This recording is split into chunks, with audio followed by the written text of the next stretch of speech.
Hello friends, welcome to Siri foods. ఇవాళ వీడియోలో పుల్లపుల్లగా తీయగా ఉండే కట్టా మీఠా షర్బత్ని తయారు చేస్తున్నాను.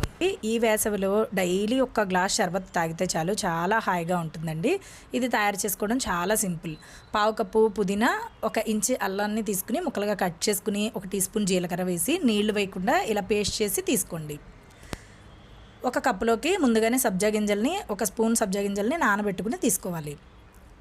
ఈ రెండు రెడీ అయిపోయిన తర్వాత 1 గ్లాస్ తీసుకోండి. నేను ఇక్కడ 1 గ్లాసు షర్బత్కి చూపిస్తున్నాను. మనం తయారు చేసుకున్న పేస్ట్లో నుంచి 1 టీ స్పూన్ పేస్ట్ని గ్లాసులోకి వేసుకోండి. ఇప్పుడు దీంట్లోకి బ్లాక్ సాల్ట్ని వేసుకోండి.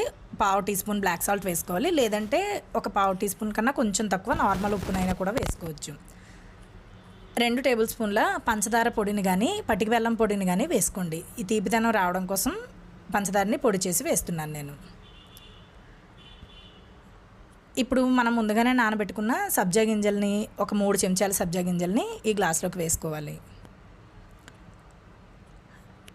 ఇప్పుడు దీంట్లోకి చక్కగా 4 లేదా 5 ఐస్ క్యూబ్స్ని వేసుకోండి. చక్కగా చల్లగా ఈ సమ్మర్లో ఎంజాయ్ చేయొచ్చు.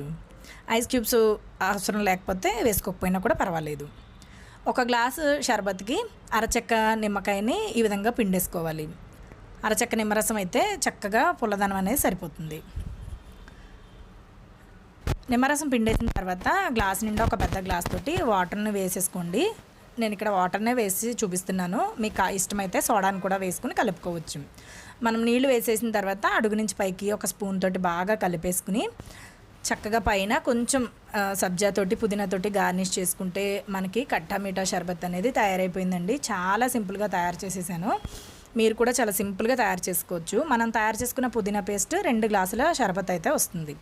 ఈ వీడియో చూసి మీరు ట్రై చేస్తే మీకు ఎలా వచ్చిందో నాకు తప్పకుండా కమెంట్స్లో రాసి తెలియచేయండి. అలాగే ఇలాంటి మరిన్ని సమ్మర్ డ్రింక్స్ని, టేస్టీ అండ్ యమ్మీ రెసిపీస్ని సులువుగా నేర్చుకోవడానికి సిరి ఫుడ్స్ ఇన్ తెలుగు ఛానల్ని సబ్స్క్రైబ్ చేయడం మాత్రం మర్చిపోకండి.